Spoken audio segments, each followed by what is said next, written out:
पधारे हैं। आप सब पर शनि भगवान ने खूब सारी कृपा की। हम सभी सौभाग्यशाली हैं कि शनि भगवान ने हमें बुलाया और उनके चरणों में बैठकर सत्संग की गंगा में गोता लगाने का भगवान ने हमें सौभाग्य दिया। तो आइए हम सभी महाराज भाव से, यजमान परिवार ने भाव से प्रणाम कर, आप सभी को शिव रूप जानकर मैं प्रणाम करूं, माताओं को देवी का रूप जानकर प्रणाम। आप सभी को जय श्री कृष्णा, राधे राधे। तो आइए कथा में चलने से पहले एक प्रश्न है आप सबसे, कल कथा विराम कहाँ की थी? कल भगवान का विवाह।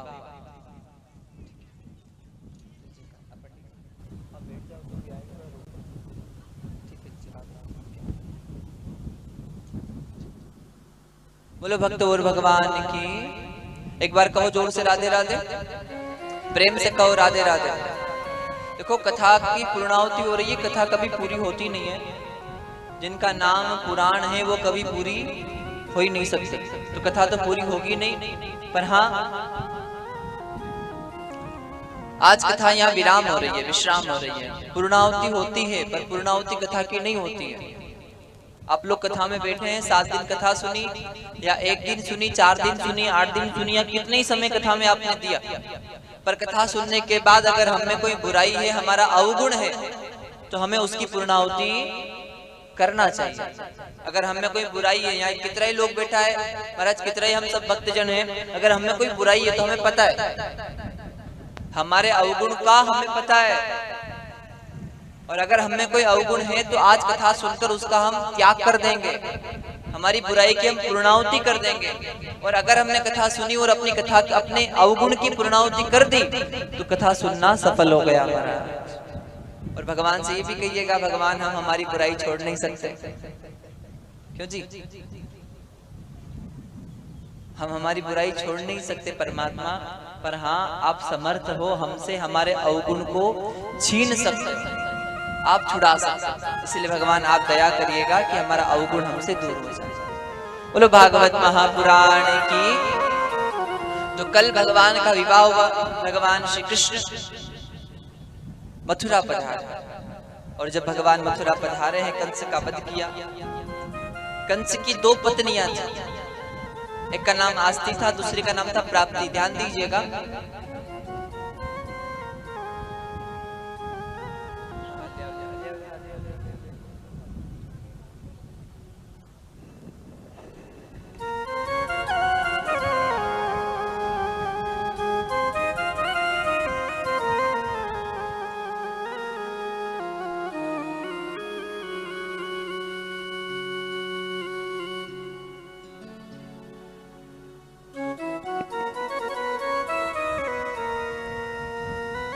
आस्ती प्राप्ति दोनों अपने पिता के पास गई और पिता से कहा कि आप प्रतिशोध लीजिए।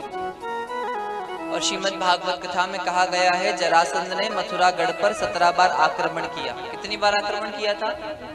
भगवान ने जरासंध को 17 बार हराया था। और 18वीं बार जब जरासंध ने आक्रमण किया तो भगवान श्री कृष्ण रण छोड़कर चले गए। और जो रण छोड़कर चला जाता है उसे क्या कहा जाता है? रणछोड़। अब आप विचार करिए, जो परमात्मा जरासंध को 17 बार हरा चुके हैं, वो परमात्मा 18वीं बार नहीं हरा सकते थे? हरा सकते। रण छोड़कर जाना अच्छी बात है कि नहीं? अच्छी बात है? नहीं है। क्षत्रिय के लिए तो शोभा देता नहीं है, भाई मर जाएंगे पर काल से भी लड़ जाएंगे। पर भगवान रण छोड़कर गए, क्यों गए? क्योंकि संत कहते हैं जरासंध को जब 17 बार हार जाता है तो जरासंध ने सोचा कि कृष्ण की कमजोरी क्या है। और कृष्ण की क्या कमजोरी है? बोले कृष्ण का अवतार हुआ है विप्र धेनु सुर संत हित। भगवान का अवतार क्यों हुआ है? विप्र धेनु सुर संत इनकी रक्षा करने के लिए। विप्र ब्राह्मण, संत महाराज जो भगवान के भरोसे रहते हैं। धेनु गाय, विप्र धेनु सुर संत देवताओं के हित के लिए परमात्मा अवतार धारण करते हैं। और जरासंध ने जब मथुरा पर आक्रमण किया तो अपनी सेना में आगे ब्राह्मणों को लिया, ब्राह्मणों को भोजन पर बुलाया। संतों ने भोजन किया तो कहा भैया वरदान मांगो। तो जरासंध ने कहा मुझे कुछ नहीं चाहिए, हम युद्ध करने जा रहे हैं मथुरा, आप हमारी सेना में साथ चलिए। और जरासंध अपनी सेना में ब्राह्मणों को लेकर गया, संतों को लेकर गया और अपनी सेना में आगे प्रथम लाइन में ब्राह्मणों को कर दिया। अब भगवान श्री कृष्ण मथुरागढ़ से अगर शस्त्र छोड़े जाते, शस्त्रों से प्रहार किया जाता, तो पहला शस्त्र किसको लगता? जरासंध की सेना के ऊपर अगर भगवान शस्त्र से प्रहार करते तो सेना में तो ब्राह्मण आगे थे, तो ब्राह्मणों की हानि होती, संतों की हानि होती। इसलिए भगवान ने कहा कि दुनिया भले ही मुझे रणछोड़ कहे तो कह लेगी, पर संतों की हानि नहीं होना चाहिए। इसलिए भगवान ने रण छोड़कर जाने का जो भाव होता है वो अपने ऊपर स्वीकार किया और भगवान रणछोड़ राय बने। बोलो रणछोड़ राय भगवान की। अच्छा, रणछोड़ राय भगवान का मंदिर कहाँ है? डाकोर जी। द्वारिका जाएंगे तो पहले डाकोर जी में भगवान रणछोड़ राय। बोदाना भगत पूर्णिमा के दिन द्वारिका जाते थे डाकोर जी से। धीरे धीरे महाराज पूरा जीवन पर्यंत जब नियम बना लिया कि जाना है, भगवान के दर्शन करना है, तो हर पूर्णिमा को जाते। अब धीरे धीरे शरीर तो हमारा साथ छोड़ता ही है, बुढ़ापा आया। अब जब शरीर में बुढ़ापा आया तो संत कहते हैं कि बोदाना भगत अपनी श्रीमती से कहते हैं कि ये आखिरी दर्शन है हमारा, अगली पूर्णिमा पे द्वारिका नहीं आई, क्योंकि शरीर साथ नहीं देते। और जब ऐसा देवी ने सुना तो देवी कह रही है, क्यों? भगवान से कह दो कि भगवान हमारे साथ चले डाकोर जी, हम आ सकते हैं इतने जीवन भर, तो क्या भगवान हमारे साथ नहीं जा सकता? तो बोदाना भगत कहते हैं, भैया उसके लिए तो बहुत सारा धन चाहिए, बहुत सारा वहां पर महाराज को दान करना पड़ेगा, तब भगवान जाएंगे। तो श्रीमती कहती है, भगवान तो भाव का भूखा है, भगवान धन का भूखा थोड़ी है। बोलो भागवत महापुराण की। तो बोदाना भगत के रात्रि के सपने में भगवान श्री कृष्ण आए और भगवान कहते हैं, भैया अगर आप मुझे अपने साथ अपने घर ले जाना चाहते हैं तो मैं भी आपके साथ चलने को तैयार। भगवान तो चावे मारो भगत मारे ले जावे करे, पर भगत रे टीम ही का है महाराज। मंदिर में रहते हो भगवान, कभी बाहर भी आया जाया करो, हम रोज तेरे घर आते हैं, कभी तुम भी हमारे घर आप ही पधारो भगवान। तो सपने में बोदाना भगत के भगवान कहते, भाई तू ले जाना चाहता तो हम चलेंगे। बोले कैसे? बोले तराजू में तोल लेना, एक तरफ मुझे रखना, एक तरफ सोना रखना, और द्वारिका के लोगों को सोना दे देना और मुझे तेरे साथ ले चलना। तो बोदाना भगत कह रहे, भगवान मैं गरीब हूं, मेरे पास सोना कहाँ है इतना? बोले चिंता मत करना, तेरी श्रीमती की नाक में जो सोने की नथनी है उससे भी हम हल्का हो जाएंगे और तेरे साथ डाकोर जी चलेंगे। अगले दिन सवेरे बोदाना भगत ने कहा अपनी श्रीमती को कि ऐसा भगवान ने कहा है, तो श्रीमती ने हामी भरी और बोदाना भगत ने द्वारिका के लोगों से कहा कि हम भगवान को डाकोर जी ले जाना चाहते हैं।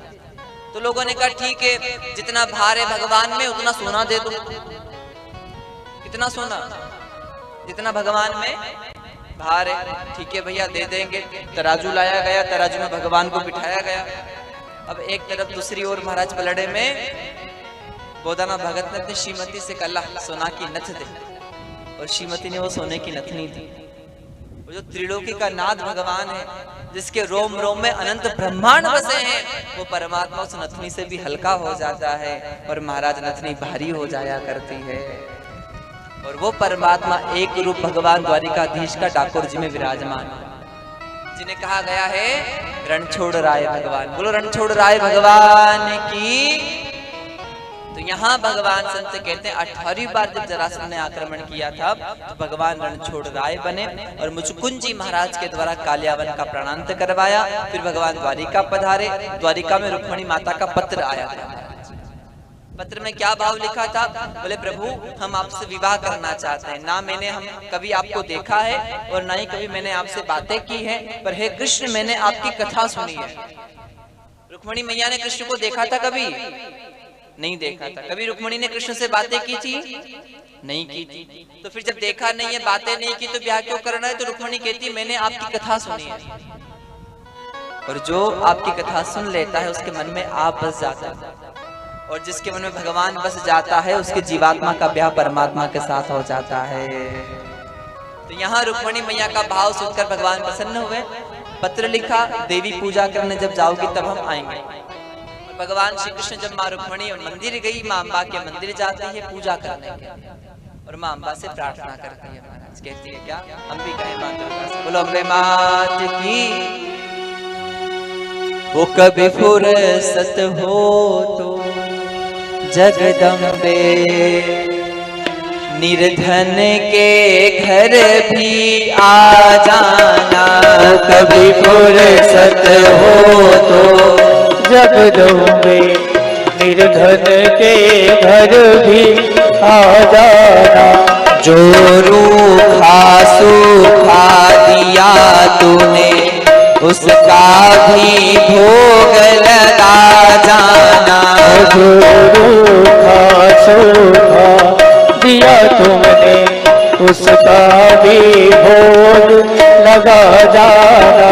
तू भाग्य बनाने वाली है माँ, मैं ही तकदीर का मारा हूँ। तू भाग्य बनाने वाली है माँ, मैं ही तकदीर का मारा। हे दाती संभाल भिखारी को, आखिर तेरी आँख का तारा हूँ। हे दात संभाल भिखारी को, आखिर तेरी आँख का तारा। मैं दोषी तो निर्दोष है माँ, मेरे दोषों को भुला जाना।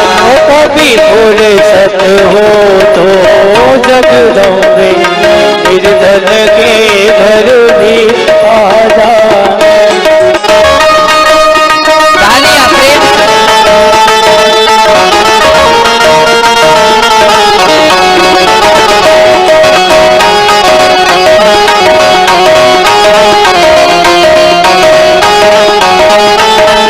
ऐसा है, जो भगवान की कथा में ताली बजाते हैं उनके पाप निकल जाते हैं, और जो नहीं बजाते उनमें घुस जाते हैं। देख लो आपके साथ। कभी फुर्सत हो तो जगदम्बे, निर्धन के घर भी आ जाना।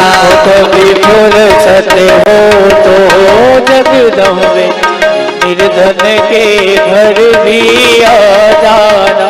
जिस घर के दिए में तेल नहीं, वहाँ जोत जलाऊं मैं कैसे। तो जिस घर के दिए में तेल नहीं, वह ज्योति जलाऊं मैं।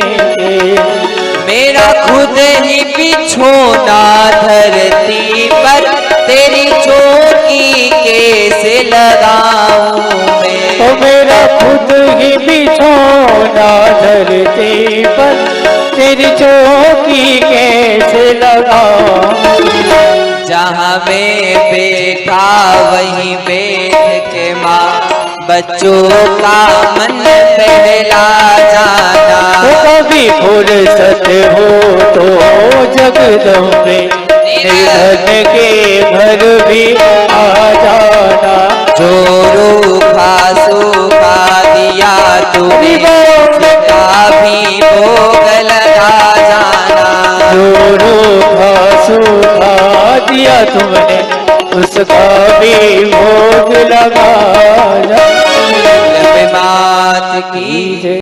करा शेरा वाले का बोल साचे दरबार की जय हो। रुक्मिणी महालक्ष्मी भगवान माँ अम्बा से प्रार्थना करती है। भगवान श्री कृष्ण मंदिर के महाराज जहाँ माँ रुक्मिणी पूजा करने गई है, आप सभी को विदित होगा। जैसे अपना मालवा प्रांत है, फिर इधर निमाड़ हो जाता है, वैसे ही महाराष्ट्र में एक प्रांत है विदर्भ। विदर्भ देश के राजा थे भीष्मक, और भीष्मक महाराज की कन्या थी रुक्मिणी, राजधानी थी कौंडिन्यपुर। और माँ रुक्मिणी ने भगवान कृष्ण को पत्र भेजा, कहा प्रभु ब्याह करना चाहती हूँ। भगवान ने कहा जब आप देवी पूजा करने जाओगी तब वहां हम आएंगे। और वहीं महाराज जब माँ अम्बा पूजा करने गई, माँ रुक्मिणी माँ अम्बा की, तो वहीं महाराज जरासंध ने हजारों हजार सैनिक लगा दिए। और जरासंध ने कहा भाई रुक्मिणी की रक्षा हो। हजारों हजार सैनिकों के मध्य से चलकर माँ रुक्मिणी महाराज माँ अम्बा के मंदिर जाती हैं। सुखदेव जी घोषणा करते हैं कि जिस प्रकार हजारों हजार सियारों में कोई शेर प्रकट होता है और वो शेर अपने हिस्से का भोजन लेके चला जाता है। उसी प्रकार हजारों हजार योद्धाओं में भगवान द्वारिकाधीश प्रकट हुए और रुक्मणी मैया को लेकर वहां से चले गए महाराज। बोले रुक्मणी मैया की। और यहाँ भगवान रुक्मणी मैया को लेकर अमरावती पधारे। अमरावती में मां अम्बा की पूजा की थी और उसके बाद भगवान पधारे थे द्वारिका। एक और क्रम है, द्वारिका में आने के बाद भगवान का विवाह रुक्मणी मैया से। अच्छा, भगवान का विवाह कहाँ हुआ था? गुजरात के माधवपुर में। कहाँ हुआ था? रुक्मणी मैया से पहला विवाह हुआ है द्वारिका में नहीं, माधवपुर में हुआ था। इसलिए हुआ था कि जब भगवान नंद बाबा ब्रजवासियों का त्याग करके मथुरा चले गए, मथुरा से द्वारिका चले गए, पर गोकुल वापस नहीं आए। ब्याह था, शादी की तैयारी हो रही थी, तो कृष्ण ने अपने बाबा को पत्र लिखा और कहा बाबा मेरा ब्याह हो रहा है, आप आइए द्वारिका। तो बाबा ने पत्र लिखकर भेजा, भैया तेरा ब्याह होगा उस दिन गोकुल में भंडारा कर देंगे, पर तेरे यहाँ तेरी द्वारिका में तो पैर भी नहीं रखेंगे।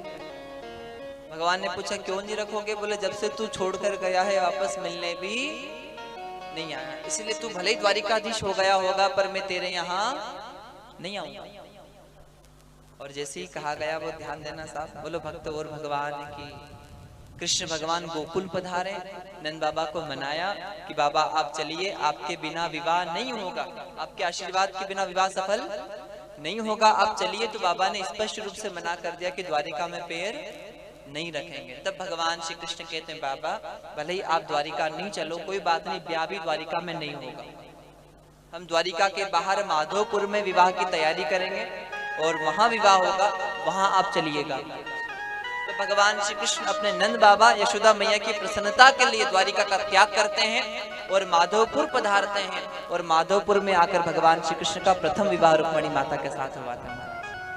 बोले रुक्मणी मैया की, द्वारिकाधीश भगवान की। यहाँ प्रथम विवाह, प्रथम पटरानी थी भगवान की रुक्मणी।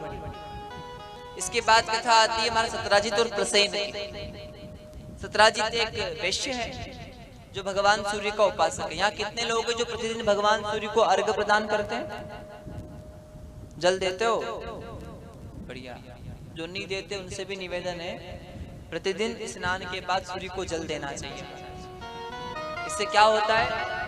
बोले जिस प्रकार सूर्य का तेज चमकता है उसी प्रकार जो लोग सूर्य भगवान को जल दान करते हैं उनका भी तेज चमकने लगता है, आपका नाम बढ़ता है, यश बढ़ता है। इसलिए सूर्य को जल देना चाहिए, बच्चों को भी सिखाना चाहिए। तो सत्राजित भगवान सूर्य को उपासक थे। भगवान सूर्य ने प्रसन्न होकर स्मृतक मणि सत्राजित को दी थी, जो मणि प्रतिदिन सोना उगलती थी महाराज। कितना सोना? बोले 765 किलो प्रतिदिन सोना उगलती थी। अब जब धन बढ़ने लगता है ना तो सत्कारी भी कर देना चाहिए। हमारे पास संपत्ति बढ़ने लगे तो ऐसा मत सोचना कि हमारे कारण बढ़ रही है, हमारे भाग्य से मिल रही है। क्या पता किसके भाग्य से हमें मिल रही है जी। हमारे पास जो कुछ है उस पर किसका अधिकार है? किसका अधिकार है? जोर से बोलो। भगवान का। अच्छा, भगवान ने कहा कि थारा कंजो है वो मारो है। हमारे पास जो कुछ भी है कभी भगवान ने तो मांगा नहीं, भगवान ने दिया ही दिया है। तो हमारे पास जो कुछ भी है उस पर पहला अधिकार है हमारे परिवार का, हमारे माता पिता का, हमारे भाइयों का जी। भाई का छोरा छोरी भूखा बैठा ने अपन हरिद्वार में जाके भंडारो करा, कहाँ तो धर्म लगेगा, पुण्य लगेगा? वहां भाई का छोरा छोरी भूखा है, अपन पंचकोशी में लोग जा रहा तो उनकी परिक्रमा में भंडारो करा रहा है। उनसे पूछो भाई का कदे काम आया था? पहला अधिकार है आप परिवार के काम आइए। अगर आप काबिल हैं तो सहयोग कीजिए, माता पिता की सेवा कीजिए। पहला अधिकार परिवार का। दूसरा अधिकार है बहन बेटी का। बहन बेटी के लिए सदैव तत्पर रहिए। अपने घर बहन बेटी आए तो प्रसन्न होकर जाए। पहले ही फोन लगा दिया करो, जी राखी आ रही है तो बोले बैग वैग लेके मत आ जाओ। यहाँ क्यों नहीं लेके आए? बोले आपका भैया ने खूब कपड़ा दिला रखा है। अलमारी भर रखी है, ये सब आपका ही तो ये खूब पे रोको बड़ो महाराज, पर बेन बेटी आपने ताड़ो लग जाए। नहीं नहीं, आप तो अच्छे हो, आप तो नहीं लगाते होंगे ताला, पर चौकीदारी बढ़ जाए, चौकीदारी। ऐसा नहीं करना है। बहन बेटी के लिए महाराज सदैव खूब हरी भरी होकर बहन बेटी जाए। ध्यान दीजिए, प्रथम है परिवार, दूसरा है महाराज बहन बेटी, तीसरा है धर्म। आपको भगवान ने दिया जो धर्म कीजिए, थोड़ा थोड़ा धर्म कीजिए, जिससे महाराज ये कथाएं होती रहे, यज्ञ होते रहे, भंडारे होते रहे, मंदिर निर्माण होते रहे। हमारा थोड़ा सा सहयोग करने से अगर धर्म आगे बढ़ रहा है तो हमें थोड़ा थोड़ा सहयोग धर्म भी करना चाहिए महाराज, दान भी करना चाहिए। पर प्रथम परिवार के लिए अच्छे महाराज। नहीं तो एक व्यक्ति था, नाम लोगों ने रख दिया, कभी भंडारो करता, लोग लेवा जाता चंदो तो मना कर देते, मंदिर बनता, लोग कहते हुए कुछ दे दो तो मना कर देते, तो लोगों ने नाम रख दिया दानचंद। खूब दान करता ही नहीं है तो लोगों ने कर दिया दानचंद। तो श्रीमती कहती है भाई खूब कमा रखा है, दान धर्म तो किया नहीं, अपने गांव से 12 किलोमीटर दूर गंगा जी बह रही है, एक बार गंगा जी तो नहा लो तो ही कल्याण हो जाएगा। और गंगा जी जाने में तो भाई खर्चा लगे, जरा पैदल चले जाओ, अगर आपको धर्म में खर्चा नहीं करना है तो पैदल चले जाओ। श्रीमती की बात मान ली गई। एक दिन दानचंद जी चले गए गंगा जी नहाने। अब गंगा नहाने गए तो दानचंद जी ने सोचा कि घाट पर जाकर नहाएंगे तो घाट के पंडा छोड़ेंगे नहीं, कहीं न कहीं तो पंडा के देनों पड़ से, और घाट पे नहीं जाएंगे, गंगा नहीं नहाएंगे तो आना बेकार हो गया। क्या करें, कहाँ जाएं कि पंडा से भी बच जाएं और गंगा स्नान भी हो जाए। तो खूब सोचने के बाद इसने सोचा कि एक घाट है मरघट, वहां कोई पंडा नहीं होता, तो ये जहां राम घाट है जहां सब स्नान करते हैं वहां नहीं गए, ये वहां शमशान घाट जहां गंगा बह रही है, मरघट पे गए और वहां जाकर इसने डुबकी लगाई गंगा जी। अब भगवान ने सोचा कि कितना लोभी महाराज, कितना कैसा भगत है। तो भगवान श्री हरि पंडित जी का रूप बनाकर उस घाट पर प्रकट हो गए, और जैसे ही इसने भेष बनाया है महाराज, भगवान ठाकुर जी ने भेष बनाया पंडा का, ये गंगा जी में गया, डुबकी लगाई, और डुबकी लगाकर जो ही बाहर प्रकट हुआ, सामने पंडित के रूप में भगवान है। भगवान कह रहे जय हो यजमान देवता के, जय हो यजमान देवता के, जय हो यजमान देवता के। और जैसे ही कहा जय हो यजमान देवता के, तो ये सेठ कह रहा है, दानचंद कह रहा है, अच्छा भैया कौन हो? बोले हम तो घाट के पंडा हैं, इस घाट को भी नहीं छोड़ा है? बोले हम तो संतोषी ब्राह्मण हैं, हम तो उस घाट पर तो हजारों पंडा रहते हैं, हम तो इसी घाट पर रहते हैं। तुम्हारे जैसे साल में एक दो यजमान आ जाते हैं, पूरे साल भर का इकट्ठा ही दे जाते हैं। अब ये कह रहा है साल भर की बात कर रहे हो, मैं तो एक समय का भी नहीं दूं। बोले भैया ऐसा थोड़ी होगा, गंगा जी में खड़े होकर ना देने की बात तो करो ही मत, कुछ तो देना ही पड़ेगा।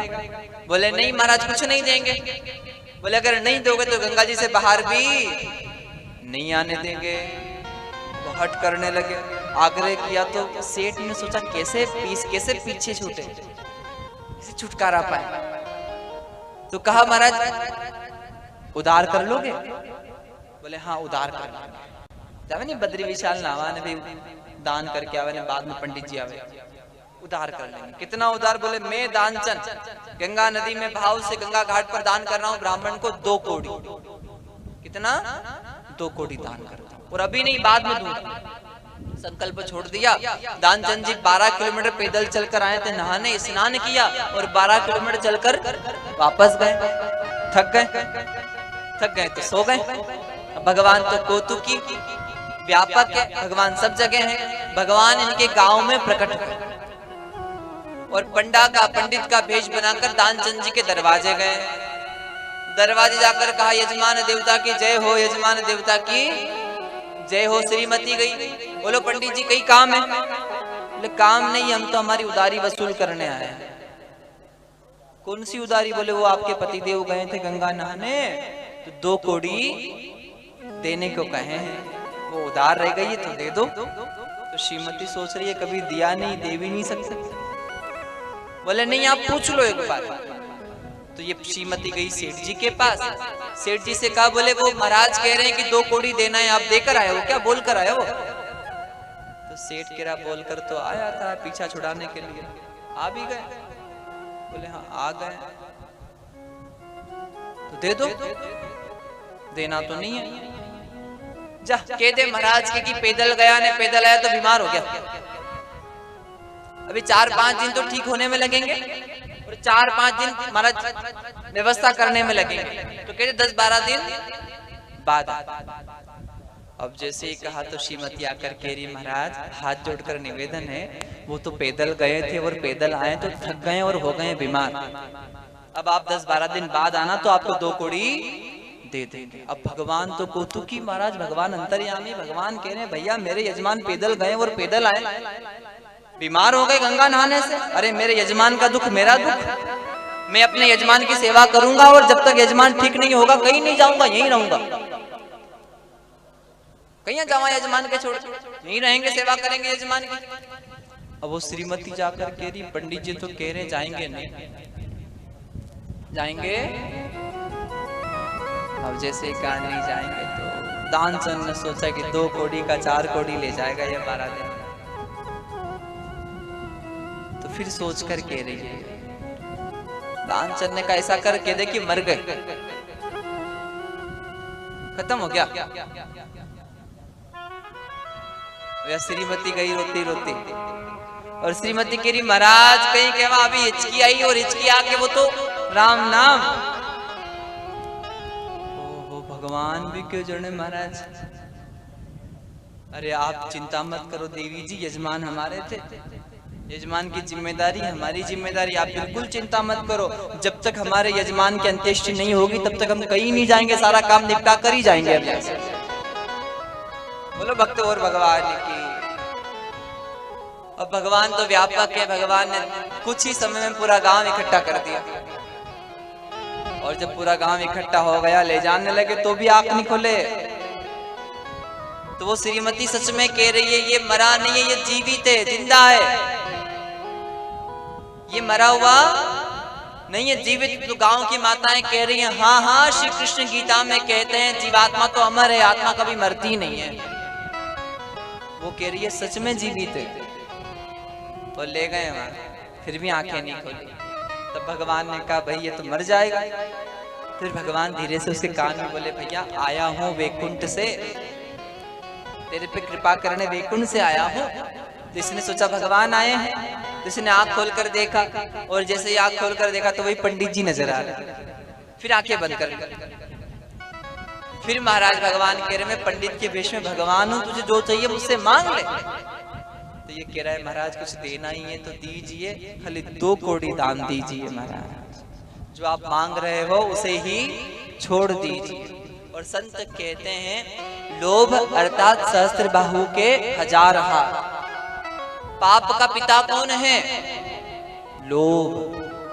जब व्यक्ति में लोभ आता है तभी व्यक्ति पाप करता है, इसलिए लोभ नहीं आना चाहिए। लोभ कैसे आता है? जब लोभ बढ़ने लगे तो हमें दान करना चाहिए, क्योंकि परशुराम जी महाराज का फरसा और सहस्त्र बाहु के 1000 हाथ, और सहस्त्र बाहु के 1000 हाथ ही लोभ है, और परशुराम जी का जो फरसा है वही दान रूपी फरसा है जो लोभ के हाथों को काट सकता है। बोलो भागवत महापुराण की, भक्त और भगवान की। कहिए राधे राधे। तो इस प्रकार बड़ा सुंदर सा क्रम सत्राजित। भगवान कृष्ण ने कहा कि तेरे पास खूब सारी धन संपत्ति है, इसको परोपकार में लगा, जो असहाय है उसकी सहायता कर, जिसके पास अन्न नहीं है उनकी अन्न की व्यवस्था कर। और जब सत्राजित को ऐसा कहा गया तो सत्राजित ने वो मणि भगवान को अर्पण नहीं की। सत्राजित का छोटा भाई प्रसेन उस मणि को लेकर वन में गया, और प्रसेन को एक सिंह ने मार दिया। मणि शेर के पास चली गई, और वही मणि एक शेर के पास है, और शेर को एक भालू ने मार दिया, और वो भालू के पास वो मणि चली गई। और ये भालू साधारण नहीं था, ये भालू स्वयं जामवंत जी महाराज। अब लोगों को पता नहीं होता है, लोग जानते नहीं है पूरा, पर फिर भी किसी के बारे में कुछ सुन लिया तो उसमें खूब मिर्ची मसाला मिलाकर अपने तरफ से कहते हैं। वो ध्यान से सुनना थोड़ा सा। सत्राजित ने जब भाई मर जाता है, मणि चली जाती है, तो सत्राजित भगवान के ऊपर लाछन लगाता है। इस कृष्ण ने मणि मांगी थी, मैंने नहीं दी, इस कृष्ण ने मेरे भाई को मरवा दिया महाराज, और इसने मेरी मणि छीन ली। और लोग भगवान कृष्ण की बुराई करने लगे कि कृष्ण ने ही किया होगा ऐसा।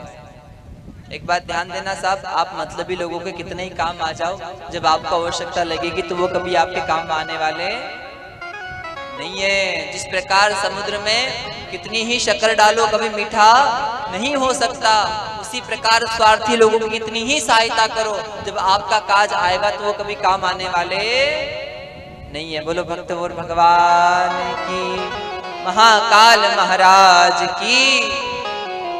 तो द्वारिका की प्रजा ही भगवान की निंदा करने लगी। फिर भगवान कृष्ण महाराज द्वारिका के लोगों को लेकर वन में गए।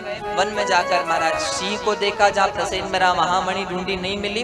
विशाल पर्वत की कंदरा में गए, एक कन्या मणि के साथ क्रीड़ा कर रही थी, और जब कन्या को क्रीड़ा करते देखा भगवान ने, तो कन्या से मणि छीन ली, और वही कन्या के पिता वो भालू विशाल का भगवान से युद्ध करने लगा। भगवान ने 27वें दिन उस भालू को पराजित कर दिया। वो भालू चरण में गिर जाता है और कहता है, आप मेरे भगवान हैं, और अपने उस रूप में दर्शन दीजिए जिस रूप की हमने सेवा की है। भगवान ने पूछा, आप कौन? बोले, मैं आपका सेवक जामवंत हूँ महाराज। और भगवान प्रेम के कारण कित मुरली कित चंद्रमा कित गोपियन के साथ और अपने जन के कारण कृष्ण बने रघुनाथ सियावर रामचंद्र की। तब उन महाराज जामवंत जी महाराज ने अपनी बेटी जामवती माता का ब्याह भगवान कृष्ण के साथ कर दिया, और वो मणि भी भगवान कृष्ण को अर्पण कर दिया।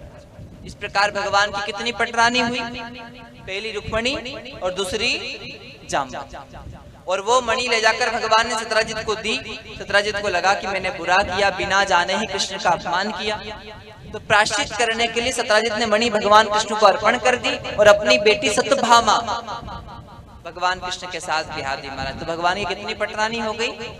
तीसरी पटरानी माता सत्यभामा। बोलो सत्यभामा माता की। हो जदसु थारे से हुई है हो मुलाकात सांवरा, थारी जोगन बन के डोलो दिन रात सांवरा। थारी जोगन बन के डोलो दिन रात सांवरा। हरे मनेड़े पे पड़ गई थारी चाप सांवरा। हरे मनेड़े पे पड़ थारी चाप सांवरा। थारी जोगन बन के डोलो दिन रात सांवरा। थारी जोगन बन के डोलो दिन रात सांवरा।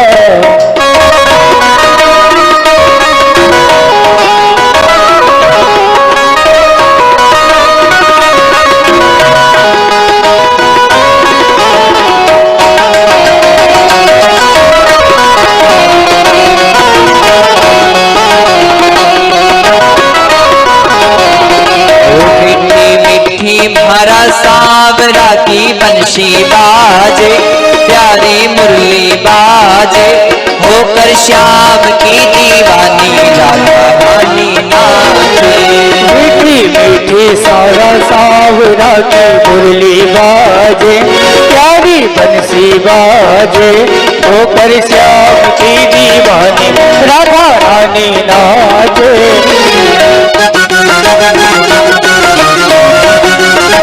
बोले द्वारिकाधीश की।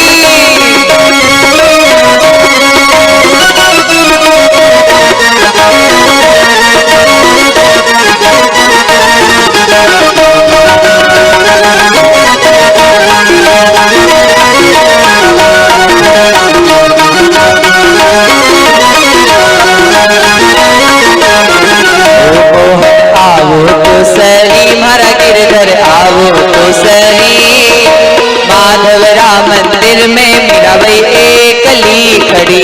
मोहन आओ तो सही गिरधर, आओ तो सही माधव राम मंदिर में मीराबाई एकली खड़ी। एकली खड़ी वो मीराबाई एकली खड़ी। एकली खड़ी वो मीराबाई अकेली खड़ी। ओ मोहन आवो तो सरी वो गिरधर आवो,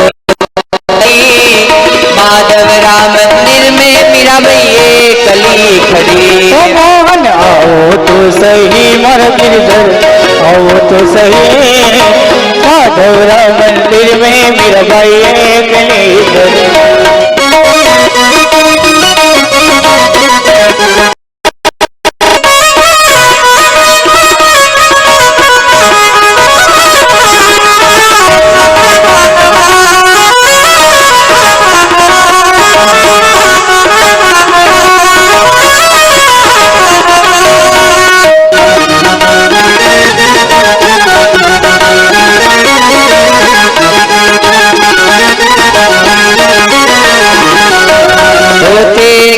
तो सावरिया में पग पायल बन जाऊंगी, कहो तो सावरिया में पग पायल बन जाऊंगी। आते के वो तो सावरिया में पग पायल बन जाऊंगी, कहो तो सावरिया में पग पायल बन जाऊंगी। नाचन लाखो सावरियो जद, लाखो सावरी जो जद, नाचन लाखो सावरियो जद, लाखो सावरियो जद, पैरों में रम जाऊं रे मोहन आवो तो सरी वो गिरधर आवो तो सरी, माधव राम मंदिर में मीराबाई कली खड़ी। ओ मोहन आओ तो सही ओ गिरधर आओ तो सही, माधव राम मंदिर में मीराबाई कली खड़ी।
में हाटिप्लिया से हमारे मेवाड़ा माली समाज के अध्यक्ष जी प्रेम जी बाबू जी, श्याम जी, चंपालाल जी पधारे हैं। आपके द्वारा मेवाड़ा माली समाज हाटिप्लिया धर्मशाला में बहुत सुंदर भागवत कथा, विशाल भागवत कथा का आयोजन होता है। आप यहाँ भी पधारे, आपका आयोजक परिवार की ओर से खूब सारा स्वागत है और शनि भगवान आपकी मनोकामना पूरी करे। साथ ही सेमलिया से आदरणीय सतीश जी बाबू जी, उनका परिवार है। आप सभी लोग जो बाहर से पधारे हैं, आप सभी लोग एक बार अपने लिए तालियां बजाओ। ठाकुर जी की कृपा में हम सब आए हैं, खूब दया भगवान के हमारे। हाँ, कठे तो जायो कठे निपजो रे सवरिया, कठे तो जायो कठे निपजो रे, पुण्य तो लड़ाया थाने लाड़ रे, मन प्यारा मालिक दे सावरिया सेठ दे थारा। भंडार छोटो ना पड़े ओ थारा भजने, भंडार छोटो ना पड़े, सावरिया सेठ दे दे मन प्यारा मालिक दे दे, ओ थारा भजने भंडार छोटो ना पड़े।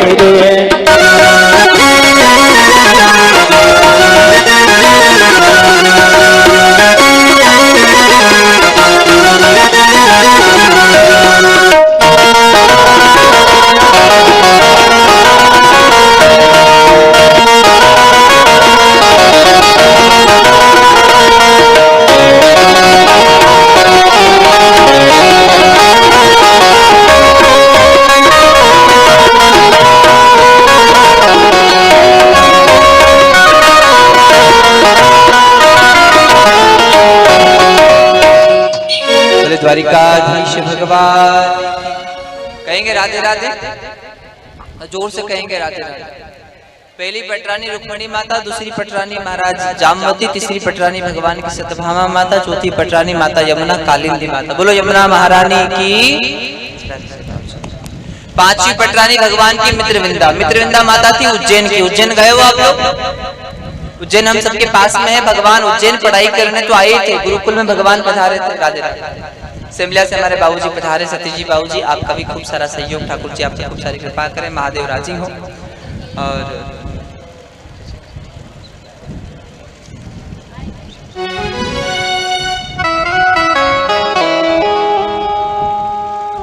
सांदीपनी ऋषि के यहाँ भगवान ने शिक्षा पाई और शिक्षा पाने के पश्चात भगवान का विवाह भी उज्जैन में हुआ था। और उज्जैन के राजा की कन्या थी जिनका नाम था माता मित्रविंदा। और पांचवी पटरानी थी भगवान की मित्रविंदा मैया। बोलो मित्रविंदा मैया की। फिर महाराज सत्या, भद्रा और लक्ष्मणा भगवान की ओर ये महाराज पटरानियां थी। इस प्रकार भगवान की 8 मुख्य पटरानियां रही और 16,100 कन्या।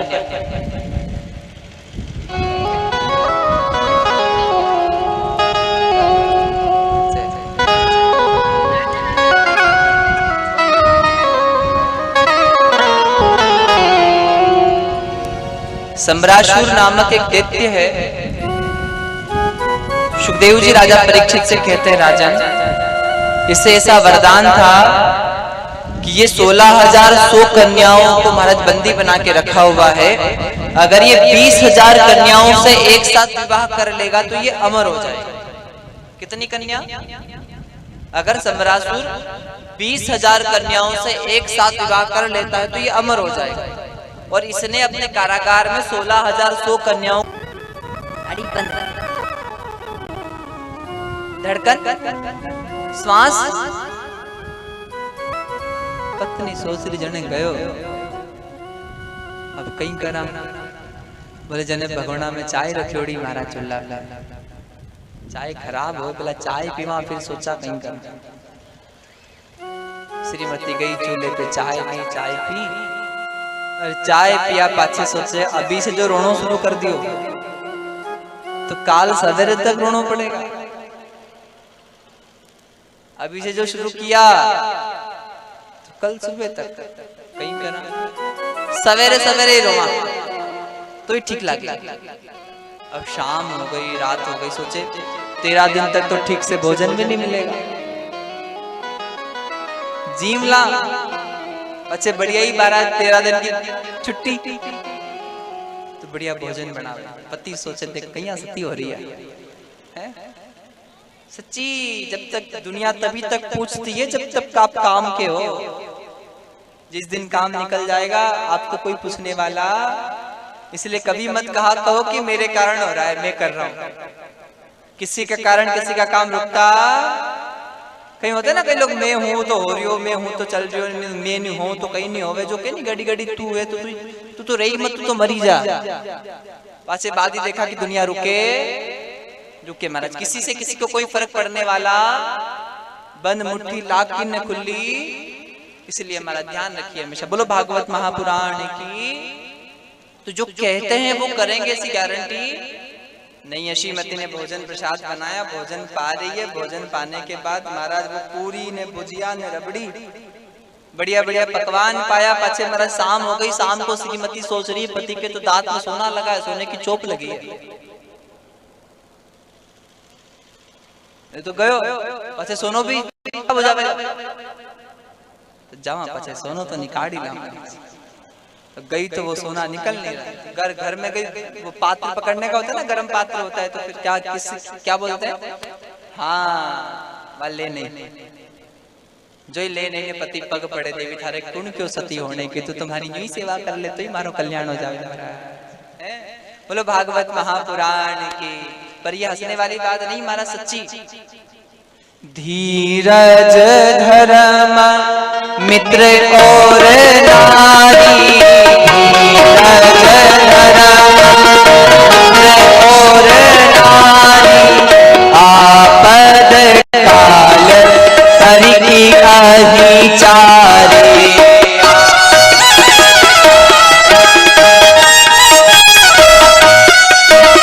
श्री राम जय राम जय जय राम, श्री राम जय राम जय जय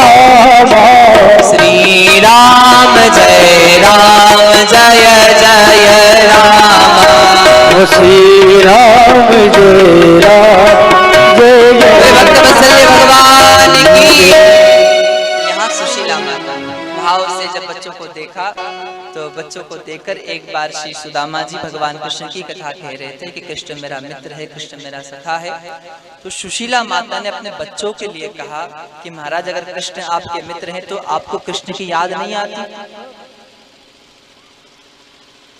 आपको कृष्ण सखा है तो याद नहीं आते, मिलाओ।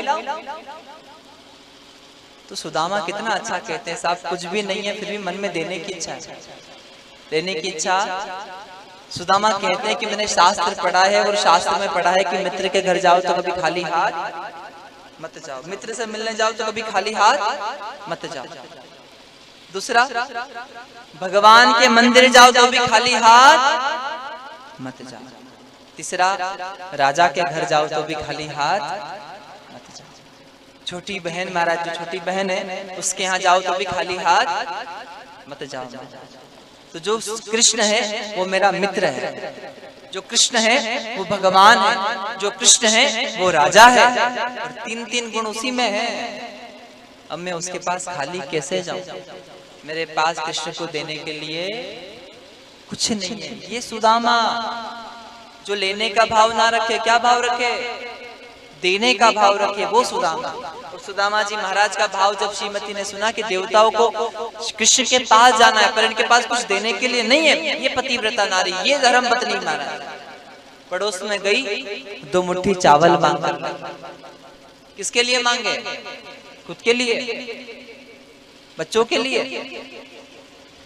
अपने पति को भगवान के पास भेजा, कृष्ण के लिए, और 2 मुट्ठी चावल बांध दिए। कहा कि अब जाइए। सुदामा भगवान कृष्ण को, ये 2 मुट्ठी चावल सुदामा का सब कुछ था, इसके अलावा इनके पास कुछ भी नहीं था। ये 2 मुट्ठी चावल सुदामा लेकर द्वारिका पधारे। बोलो द्वारिकाधीश भगवान की। द्वार पर गए, द्वारपाल ने कहा, भाई सुदामा ने कहा मुझे कृष्ण से मिलना है। क्यों मिलना है? बोले कृष्ण मेरा मित्र है। द्वारपाल महल में गए, भगवान कृष्ण से कहा प्रभु आपका कोई मित्र मिलने आया है। ध्यान से सुनना। तो भगवान कृष्ण ने सुना कि मेरा मित्र मिलने आया है तो कोई रथ में बैठकर आया होगा, हजारों हजार सेवक आए होंगे, साथ सेना लेकर आया होगा, पालकी में बैठकर आया होगा। है कौन से नगर का राजा है? पालकी में बैठकर आया है कि रथ में बैठकर आया है? सेना लेकर आया है कि सेवक लेकर आया है? सखा मुझे कहिए कौन आया, कहां से आया है? और जब भगवान ने पूछा तो द्वारपाल कहता है प्रभु मैं कैसे कहूं कि ना रथ से आया है ना पालकी में आया है। शीश पगा न जगा तन पे न जाने कौन बसे कहीं गामा। उसके तो सर पे पगड़ी नहीं है, तन पे कपड़ा नहीं है। पालकी रथ की बात छोड़ दीजिए आप, तन पे कपड़ा नहीं, सर पे पगड़ी नहीं, शीश पगा न जगा तन पे न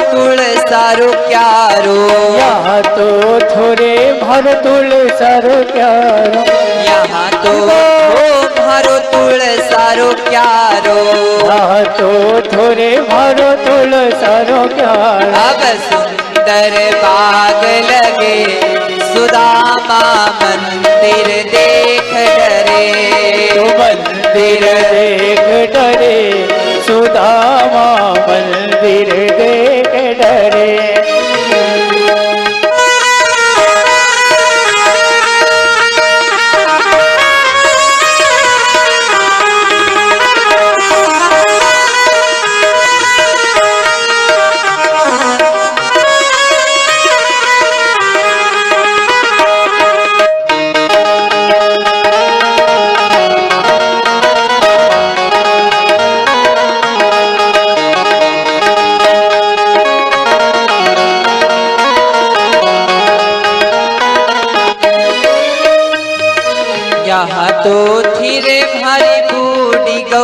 माता, यहाँ तो धीरे मारी बूढ़ी गौ माता, यहाँ तो धीरे मारी बूढ़ी गौ माता, यहाँ तो धीरे मारी बूढ़ी गौ माता। कपिला गाय खड़े सुदामा, मंदिर देख डरे, मंदिर देख डरे सुदामा, मंदिर देख डरे।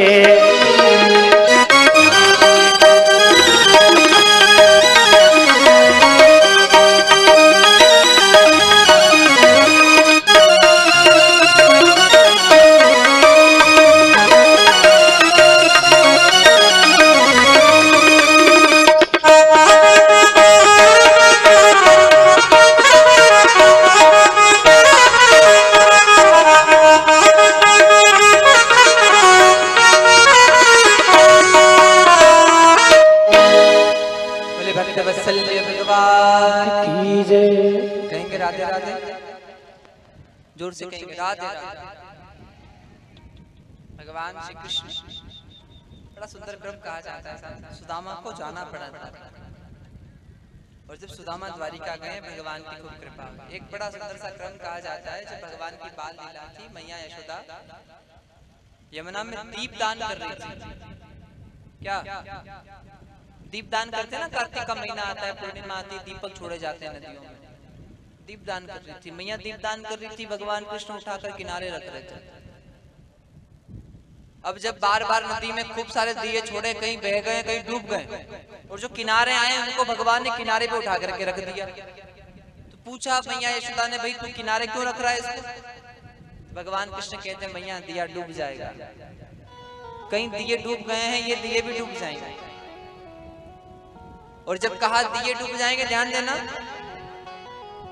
तो मैया ने कहा कि भाई तू किस किस को बचाएगा, सबको थोड़ी बचा पाएगा। तो भगवान कृष्ण बड़ा सुंदर कहते हैं मैया मैंने भी सबका ठेका नहीं ले रखा है, मैं सबको ही बचाऊंगा। फिर बोले जो चलकर मेरे पास आएगा मैं उसको डूबने नहीं दूंगा, ये मेरी गारंटी है महाराज। बाकी जो आवेगा ही नहीं, कहीं यहाँ ध्यान दूं, इसलिए ध्यान दीजिए महाराज। बड़ा सुंदर सुदामा जी की कथा कही जाती है। सुदामा जी पुनः पधारे हैं।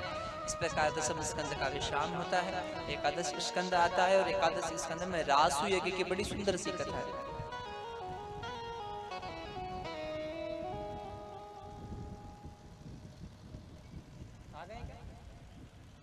हमारे बीच हमारे जो तिवारी परिवार है, यजमान परिवार, इनके दामाद जी आदरणीय अर्पित जी आहूजा जी इंदौर से आए हैं, और साथ ही हमारे बादल जी जैन साहब आप भी इंदौर से आए हैं। आप दोनों का महाराज आयोजक परिवार की ओर से खूब सारा स्वागत है। भगवान आप पर खूब सारी कृपा करे। बोलो भक्त वत्सल्य भगवान की। तो ध्यान दीजिएगा, रासु यज्ञ में भगवान श्री कृष्ण पधारे हैं, और रासु यज्ञ का आयोजन क्यों हो रहा है ये भी ध्यान दीजिए। जो राजा रासु यज्ञ करता है वो अजय माना जाता है, और यही सब भाव मानकर धर्मराज युधिष्ठिर की इच्छा थी कि मैं रासु यज्ञ की आयोजन करूंगा। तो करके आधीन सारे राजा नृप चक्रवर्ती हो जाता है, और आयोजन करता महायज्ञ सुराजसूय कहलाता है। थी बड़ी युधिष्ठिर की इच्छा राजसूय यज्ञ कराने की, मनसा प्रचंड थी राजा में, सम्राट अजय कहाने की। राजा ने ऋषि मुनियों द्वारा आयोजन भव्य करवाया था, नाते रिश्ते सारे राजा सबको नोता भिजवाया था। कोई रंक हो या हो बड़ नरेश, बिन माधव कोई वजूद नहीं, सारे विधान फलहीन सदा, यदि मधुसूदन मौजूद नहीं। यह सोच युधिष्ठिर ने भेजा पहला नोता गिरधारी को, और अनुनय करके बुलवाया था, बैठाया पास मुरारी को। सारे राजे आए सज धज कर, शिशुपाल को भी बुलवाया था, और श्री कृष्ण का यूं सत्कार देख मन ही मन घुसाया था। अच्छा, ये शिशुपाल क्या लगता है भगवान का? जोर से बोलिए। बुआ का बेटा। किसकी बुआ का बेटा? कृष्ण की बुआ का बेटा है शिशुपाल। कैसा है? चेदी नरेश। चेदी नरेश का ये बेटा था। और ये चेदी नरेश राजा के बाद ये राजा बना। पर बड़ी विचित्र कथा है इसकी। जब इसका जन्म हुआ, शिशुपाल के जन्म से 4 हाथ थे, 4 भुजा और 3 नेत्र थे। और जब ऐसा विचित्र बालक जन्मा राजा के घर, तो राजा को लगा ये अपमान है, ये अपशगुन है, ये बालक अच्छा नहीं है, इसको बहा देते हैं जल में। तो राजा बहाने गए तो आकाशवाणी हो गई, महाराज बहाइए मत, समय आने पर इसके अतिरिक्त अंग विलुप्त हो जाएंगे और जिसकी गोदी में जाने से इसके अंग विलुप्त होंगे, उसी के हाथों ही इसकी मृत्यु होगी, आकाशवाणी ने कहा था। और राजा ने शिशुपाल को बहाया नहीं और समय बीता। समय बीतने के पश्चात एक बार भगवान कृष्ण अपनी बुआ के यहाँ पर आए। अब बुआ का बेटा अपना क्या होता है भाई, तो भगवान ने बुआ के बेटे को अपनी गोद में लिया। और जब भगवान ने गोद में लिया तो शिशुपाल के जो 4 हाथ थे तो 2 हाथ विलुप्त हो गए और 3 नेत्र थे तो 2 नेत्र रह गए, 1 नेत्र विलुप्त हो गया। तो बुआ ने देखा कि मेरा बेटा ठीक हो गया, तो बुआ बड़ी प्रसन्न हुई। पर बुआ के मन में दुख भी हुआ। किस बात का? कि इसी के हाथों मेरे पुत्र की मृत्यु भी होगी। तो बुआ कह रही है कृष्ण से, हे कृष्ण, ये शिशुपाल तेरा भाई है। बुआ से भगवान कहते हैं, हाँ बुआ मुझे पता है कि ये मेरा भाई है। बोले ये गलती करे तो क्षमा कर देना। भगवान ने कहा क्षमा कर देंगे। बोले ये गलती करेगा तो क्षमा कर देना। बोले बुआ तू कहे उतनी गलती क्षमा कर देंगे। तो बुआ कहती 10 गलती माफ कर देना, तेरा भाई है। एक गलती करे माफ कर देना, दूसरी गलती क्षमा कर देना, तीसरी गलती भी क्षमा कर देना। और जब कहा, भगवान कृष्ण कहते बुआ तू चिंता ना कर, ये मेरा भाई है, ये 100 अपराध भी करेगा, तो मैं तुझे वचन देता हूँ इसके 100 अपराध में क्षमा कर दूंगा महाराज। कितने अपराध? और ये शिशुपाल भगवान का तभी से अपना शत्रु मानने लगा था। तो शिशुपाल भी आया सभा में। अब सब लोगों ने कृष्ण की पूजा की, पर शिशुपाल ने पूजा नहीं की, उल्टा भगवान को बुरा कहने लगा। दुष्ट निकम्मा नाकारा काला अनपढ़ गवार निपट, वनवासी सा पहनावा है अंदर बाहर भरा कपट। माँ बाप के इसके पता नहीं, ना गोत्र वंश का लेखा है, घर घर माखन चोरी करता जाने क्या इसमें देखा है। और जब शिशुपाल भगवान को बुरा कहने लगा तो शिशुपाल ने भगवान को 99 गाली दी। कितनी गाली दी? भगवान ने रोक दिया। अब शिशुपाल 99 अपराध पूरे हो गए, अब तू रुक जा। फिर भी इसने 100वां अपराध भी कहा। और शिशुपाल ने जैसे ही 100वां अपराध कहा है, भगवान ने क्रोध किया, अपने चक्र को आज्ञा दी और शिशुपाल और उसका भाई दंतवक्र दोनों का भगवान ने प्राणांत कर दिया। बोलो भक्त वत्सल्य भगवान की। थोड़ा ध्यान देना, जब भगवान ने चक्र चलाया था तो भगवान की उंगली में चोट लग गई, और चोट लग गई तो भगवान की उंगली से रक्त बहने लगा। भगवान के चोट लगी तो रक्त बहने लगा, और जब रक्त बहने लगा, ध्यान दीजिएगा, 16,108 रानियां थी सभा में, हजारों हजार दासियां थी, हजारों हजार भक्त थे। पर जब चोट लगी तो सब रो रहे हैं। पट्टी किसकी लगी? भगवान के हाथों में। जोर से बोलिए। उंगली में चोट लगने से रक्त की धार बहने लगी। पटरानियां पट खोजने लगी, शोक सद्भामा कियो, और रुक्मणी रोई धाय, बांधन को पट खोजती पटरानियां कुलाए। जब लगी देवी द्रौपदी ने देख युद्धवीर, उंगली बांधन को तुरंत चिरियो अपनो चीर, सियावर रामचंद्र की। चली गई। 16,108 रानियों की भी पट्टी लग सकती थी।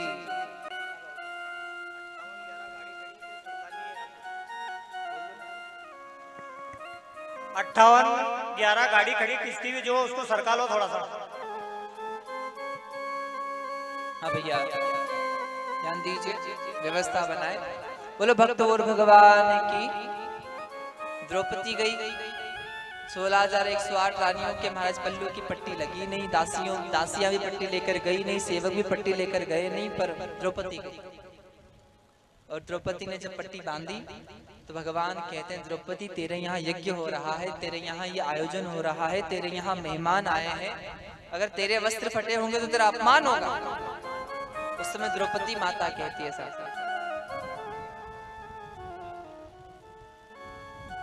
प्यारे घनश्याम जो आए तेरे काम निकाल दूं नसों को। प्यारे घनश्याम जो आए तेरे काम निकाल दूं नसों को। ये तो रेशम के धागे हैं, अरे वे धागे अभागे हैं जो बड़े नहीं आगे हैं। भाग उन धागों के जागे हैं जो तेरी कटी उंगली में लागे हैं। देवी भाग्यशाली तो वो है जो तेरे काम आ गया। सच्ची भाग्यशाली तो वही है परमात्मा के काम आ सके। तन पवित्र वही है जो धर्म में लग सके, तन पवित्र वही है जो सेवा में लग सके, और मन पवित्र वही है जो भजन में लग सके। यहाँ द्रौपदी भगवान से कहती है, भगवान ने कहा द्रौपदी में तेरा ऋणी हो गया, तेरा कर्ज चढ़ गया मेरे सर, तेरा कर्जा चढ़ गया मेरे सर। उस समय भगवान श्री कृष्ण द्रौपदी से कहते हैं कि जब कर्ज चढ़ गया, द्रौपदी भगवान कृष्ण से कहती है, प्रभु आज आपको आवश्यकता थी तो मैंने आपकी सहायता कर दी, कभी मुझे आवश्यकता लगे तो आप मेरी सहायता कर दीजिएगा। और आप सभी को विदित है, कथा के प्रथम दिवस भक्ति के चरित्र में द्रौपदी का चरित्र आप सबको सुनाया था। और द्रौपदी माता पर जब संकट आया, दुनिया काम नहीं आई, पर भगवान द्वारिकाधीश सहायता करने पधारे। कौन कौन चाहता है भगवान हमारी सहायता करने आए? जो चाहते हैं। नानी भाई ने भी चाहा था तो नानी भाई ने भगवान को बुलाया था। जो बुलाना चाह रहे हैं, आज विराम दिवस है, कल कोई नहीं कहेगा कि ताली बजा दो यार, नृत्य कर लो, आनंद ले लो, आज ही है जो भी है। म्हारा सांवरिया जी सेठ जाने कट्ठे हो गयो लेट, क्यों नहीं आयो रे सांवरा, क्यों नहीं आयो रे। मारा सांवरिया जी सेठ जाने कट्ठे हो गयो ले, क्यों नहीं आयो रे सांवरा, क्यों नहीं आयो रे। म्हारा सांवरिया जी सेठ जाने कट्ठे हो गयो लेट, म्हारा सांवरिया जी सेठ जाने कट्ठे हो गयो ले, क्यों नहीं आयो रे सांवरा, क्यों नहीं आयो रे। क्यों नहीं आयो रे सांवरा, क्यों नहीं आयो रे।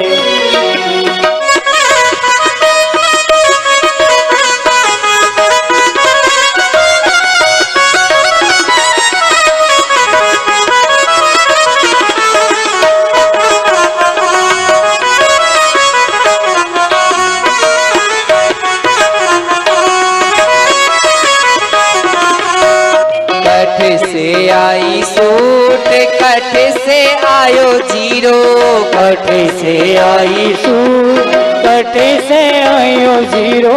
अरे कठड़े से आयो यो जामन जायो वीरो, अरे कठड़े से आयो यो जामन जायो वीरो। निवेदन है, ये जो 51-25 गाड़ी है, जो कार खड़ी है, महाराज आपसे निवेदन है, जिनकी भी 51-25 नंबर की गाड़ी हटा लीजिए, निवेदन है।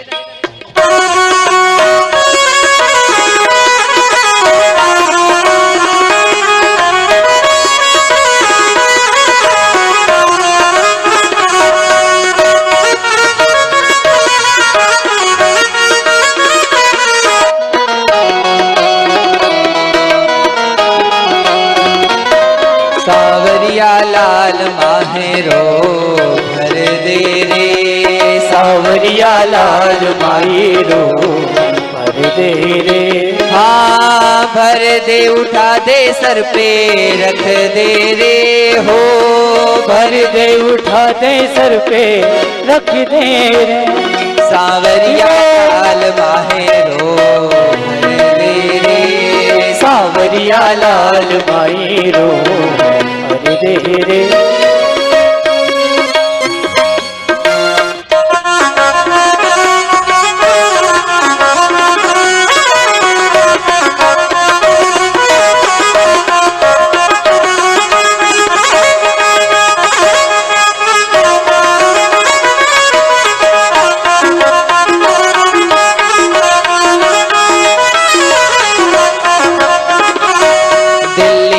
आई सोट, जयपुर से आयो जीरो, दिल्ली से आई सूट, जयपुर से आयो जीरो।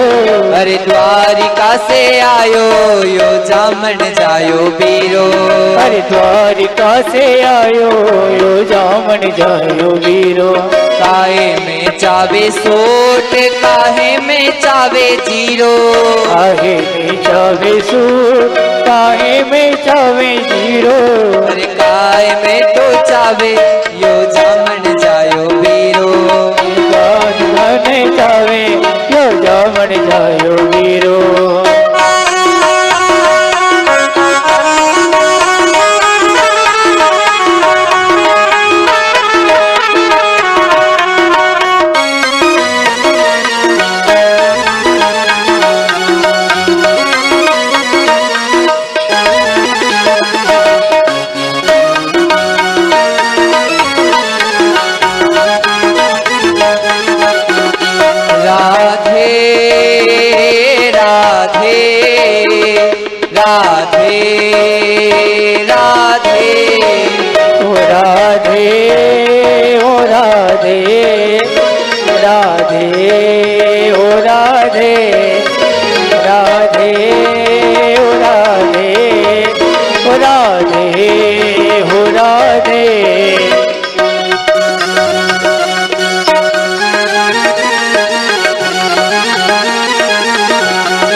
कथा विराम की हो रही, इसलिए जिन जिनको गरबा नृत्य करना है, महाराज करना है, वो लोग गरबा कर सकते हैं। गोल घेरा बनाकर भाव से कहेंगे भगवान के क्या। ओ मनिहारी का भेष बनाया श्याम चूड़ी बेचने आया। ओ मनिहारी का भेष बनाया श्याम चूड़ी बेचने आया। मनिहारी का भेष बनाया श्याम चूड़ी बेचने आया।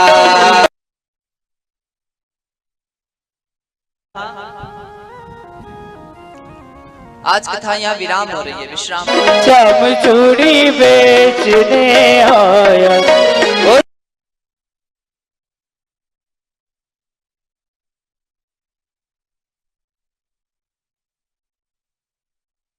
हो रही है, पूर्णाहुति होती है पर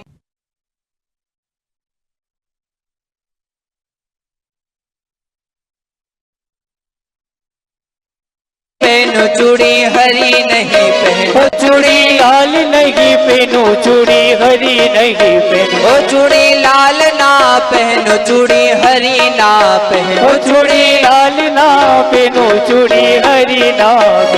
मोहे श्याम ही रंग ये भाया श्याम चूड़ी बेचने आया। मोहे श्याम रंग हे भाया श्याम चूड़ी बेचने आया।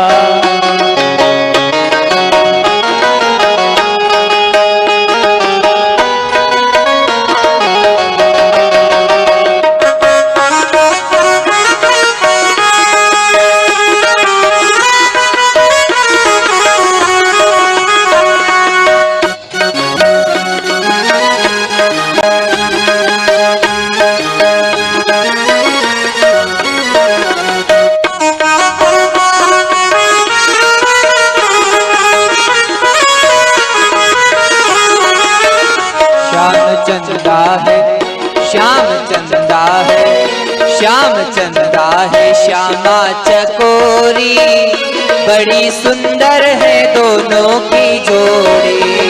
श्याम चंदा है श्यामा चकोरी बड़ी सुंदर है दोनों की जोड़ी। ओ बड़ी सुंदर है दोनों की जोड़ी। ओ बड़ी सुंदर है दोनों की जोड़ी। हाँ बड़ी सुंदर है दोनों की जोड़ी। ओ बड़ी सुंदर है दोनों की जोड़ी। ओ श्याम चंदा है श्यामा चकोरी, बड़ी सुंदर है दोनों की जोड़ी।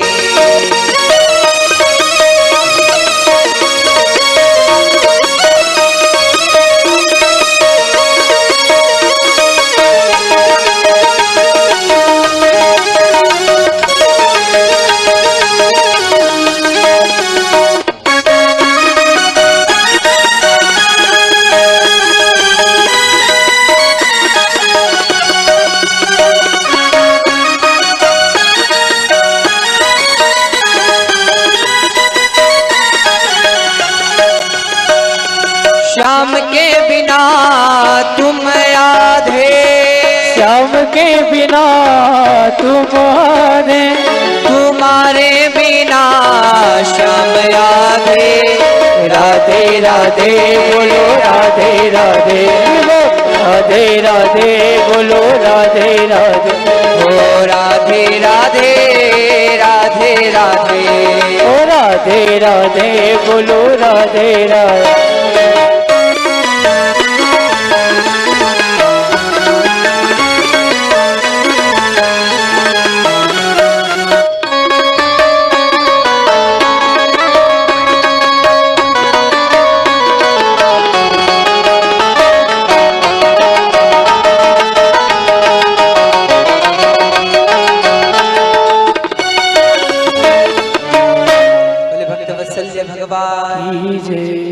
द्वारिकाधीश भगवान जय।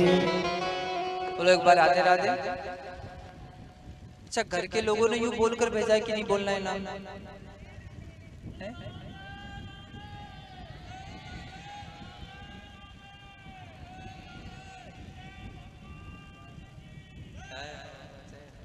क्या बात है, बड़ा सुंदर महाराज। भमोरी गांव का बहुत अच्छा विशेष सहयोग रहा है और जो समिति में सदस्य हैं इनका बहुत अच्छा सहयोग है। आज शनि भगवान की ओर से महाराज 56 भोग शनि भगवान की कृपा में कथा को लगाया जा रहा है। एक बार समिति के लिए भी आप लोग ताली बजा दीजिए। समिति का बहुत विशेष सहयोग है, संयोजन है कि यह आयोजन बहुत अच्छे से हमारा संपन्नता की ओर जा रहा है। तो ठाकुर जी की कृपा में सुदामा चरित्र कहा गया है, रासु यज्ञ की कथा कही गई है, शिशुपाल वध, दंतवक्र वध की कथा कही जाती है। इसके बाद कथा वैराग्य की आती है। वसुदेव जी महाराज को देवर्षि नारद वैराग्य की कथा सुनाते हैं। 24 गुरु दत्तात्रेय जी महाराज का प्रसंग सुनाया जाता है और द्वारिका में दुर्वासा ऋषि का आगमन कहा जाता है। थोड़ा ध्यान से सुनिएगा महाराज, अगर आप शब्द का सम्मान नहीं कर सकते तो विशेष ध्यान रखिए आपसे अपमान ना हो जाए। भगवान कृष्ण के एक पुत्र हैं जाम्बू जी महाराज।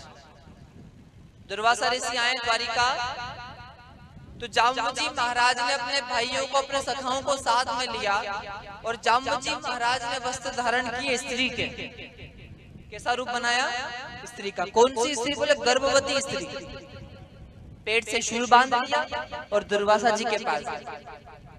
और ये सब भाई जो सखा थे ये पूछ रहे हैं दुर्वासा जी से, महाराज थे तो गणा ही जानो, मैंने यह बात बताओ कि इस स्त्री के यहाँ बालक का जन्म होगा कि कन्या का जन्म होगा, पुत्र होगा कि कन्या होगी, बताइए। दुर्वासा जी ने कहा महाराज मुझे नहीं पता कि इसके यहाँ क्या होगा।